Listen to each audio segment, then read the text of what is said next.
Mga kababayan, ang Pangulo ng Republika ng Pilipinas, His Excellency Ferdinand R. Marcos Jr.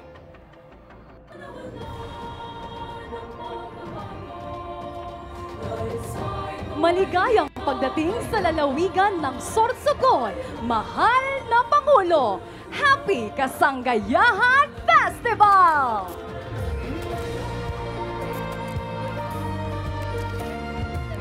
Muli, mga kababayan, ang Pangulo ng Republika ng Pilipinas, His Excellency Ferdinand R. Marcos Jr.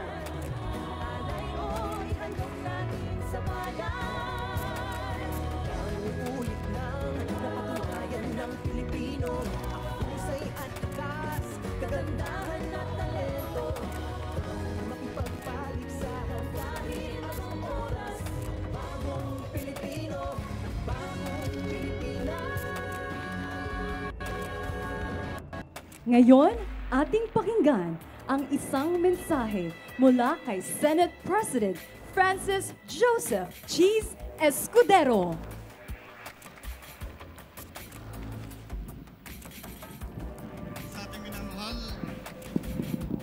Sa ating minamahal at ginagalangang Pangulo ng Republika ng Pilipinas, President Ferdinand Bongbong Marcos Jr., kay Secretary Dec Go, kay Senator Francis Tolentino, sunod din magiging Senador Camille Villar, Congresswoman Camille Villar, sa ating ginagalangang kalihim, Secretary Manny Bonoan, mga kongresista dito sa lalawigan ng Sorsogon, na si Congresswoman Det Escudero at Wuwu Fortes, sa ginagalangan natin mga opisyal ng lalawigan ng Sorsogon sa pangunguna ni Governor Buboy Amor, gayon din sa ating mga mayor sa pangunguna ng ating host city, Mayor Esther Amor,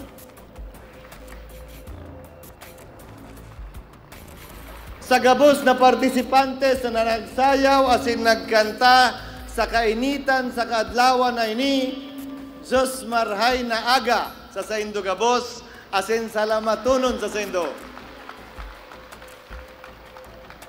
Mr. President, ito na marahil ang pinakamalaking venue ngayon sa pamamagitan ng Sorsogon Sports Arena sa buong Bicol Region na tunay namang pinagmamalaki namin mga Sorsoganon. Noon, Mr. President, pag tinatanong kami kung tiga saan kami, minsan pabulong lamang naming sinasabing taga-Sorsogon kami. Pero ngayon, tuwing may magtatanong sa amin kung tiga saan kami, taas noon ang sasagot ang mga taga-Sorsogon. Taga-Sorsogon ini, Sorsoganon ini. Maraming bagay, Mr. President, pwede naming pagmalaki, pero higit sa lahat, pinagmamalaki namin na aming mga kababayang Sorsoganon. Tulad na ibang Pilipino na nakalipas ng COVID, marami kaming hamon na kinaharap. Pero sa pamamagitan ng pagkakaisa at pagtutulungan, nalampasan po namin ang bawat hamon na yon. Nais ko rin bigyan kilala ang mga nagsayaw din pala sa bleachers. Salamatunon, nagsayaw man palang kamo.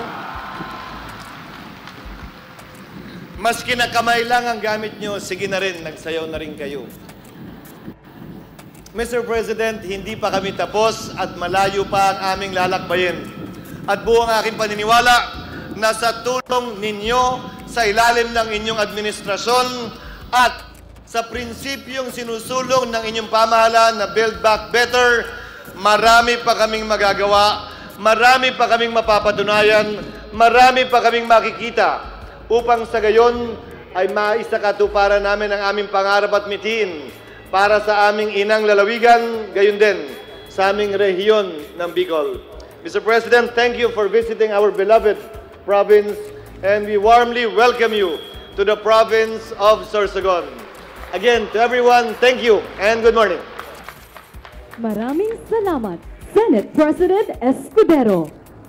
Sa puntong ito, inaanyayahan po natin si Secretary Manuel Bonoan ng DPWH upang ipakilala ang ating panauhing pandangal.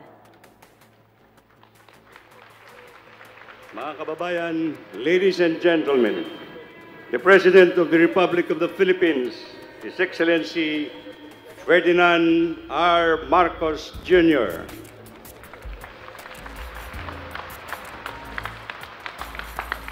Maraming salamat sa ating kalihim ng Department of Public Works and Highways, Secretary Manny Bonuan. Magsiupo tayo. Bago ako tumuloy, magbibilad ba talaga kayo sa araw hanggang ano? Ha? Masisira yung mga kutis ninyong napakagandang mga Bicolanang kutis. Magmumukha kayong Ilocano pagkatapos ng araw nito. Ang ating butihing Senate President Chis Escudero, andito rin po, kasama ko rin po ang Special Assistant to the President for Investment and Economic Affairs, Secretary Dec Go. Kakarating na ni Senator Francis Tolentino at naghabol siya mula sa Maynila. Sorsogon 1st District Representative Maria Bernadette Escudero. Sorsogon 2nd District Representative Manuel Fortes. Andito rin po ang isa siguro ngayon yun lang po makikilala. Ngunit talagang kailangan makilala nyo po dahil itong batang ito ay matagal ko nang kilala at ngayon ay siya ay tumatakbo bilang senador.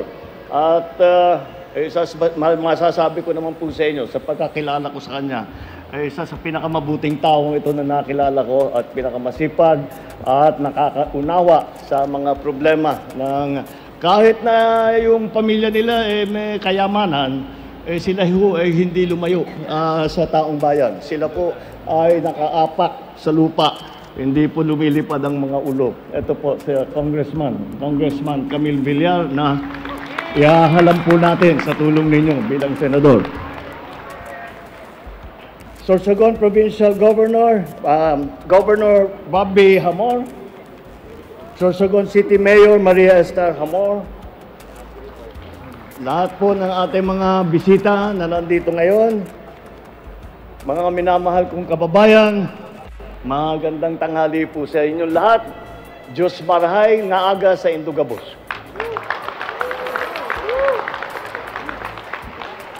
Maraming salamat po. Ay sa napakainit po na pagtanggap at pagsalubong ninyo sa akin dito sa Sorsogon.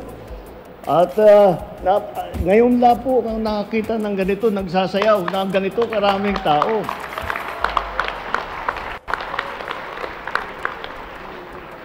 At akala ko yung sumasayaw lamang ang nandito sa baba. Bago napun ako, pati yung nakaupo, sabay-sabay gumagalaw yung mga kamay. Kaya magbabago ang ibig sabihin ng tinatawag ng audience participation. Dahil hindi na kayo audience, kasi kasama na kayo sa mga dancer. Maraming salamat po. Kaya tinitiyak ko ulit, sigurado ba kayo na diyan kayo sa araw? Akong nahihirapan sa inyo. Bago ang lahat, nais ko munang batiin ang lahat ng masusuganon sa inyong ika-130 anibersaryo ng pagtatatag ng inyong lalawigan at sa ika-50 Kasanggayahan Festival. Sa araw na ito, muli tayong nagsama-sama upang pasinayan ang Sorsogon Sports Arena na ipinagmamalaki ng buong Bicol Region ngayon. Sa pagtataya, kaya ng arena na ito na may upo ang aabot sa 12,000 katao. Marami rin itong gagamitin bilang national training camp sa mga atletang Pilipino. At sa pagkaunawa ko, yung sinasabing 12,000, doon lang sa taas. Kung isasama mo yun dito sa baba, napakalaki. Kaya totoo nga, hindi tayo magtataka na ito ang pinag-uusapan ng mga Bicolano pagka tinatanong kung ano yung bagong mga na itatayo ang bagong pangyayari dito sa inyong region. Ito ay isang mahalagang hakbang upang maitaguyod natin ang ating mga kababayan na may angking galing sa larangan ng palakasan. Sa tulong nito, mabibigyan sila ng pagkakataon upang mahasa pa ang kanilang mga talento. Harinawa ay maidagdag pa natin sila sa hanay ng ating Olympian at atletang Pinoy. Lalayo pa ba tayo? Sa inyong lalawigan, mayroon tayong manlalaro mula sa Kaagang si Ginoong Isidro del Prado. Siya ay nagpamalas ng galing sa 400-meter dash noong 1984 Olympics na ginanap sa Los Angeles sa USA. Sa bawat hakbang ng kanyang karera, itinampok niya ang tapang, katatagan at determinasyon. Mga katangiang nagbubuklod at nagtataguyod sa ating bilang nagkakaisang bansa. Tulad din ng mga Olympian natin na lumahok nitong 2024 na Paris Olympics.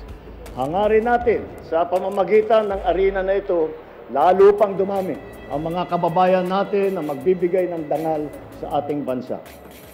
Bagamat sports arena ang tawag dito, hindi lamang ito para sa mga larangan ng palakasan. Maaari din itong gamitin para sa pagpupulong, mga summit, konsyerto, mga patimpala. Kaya hirin natin may kakailang simbolo ng progreso ang Sorsogon Sports Arena. Sumasa ilalim ito sa patuloy na pagsisikap, pagtsatsaga at pag-unlad ng mga Sorsoganon at mga Bicolano.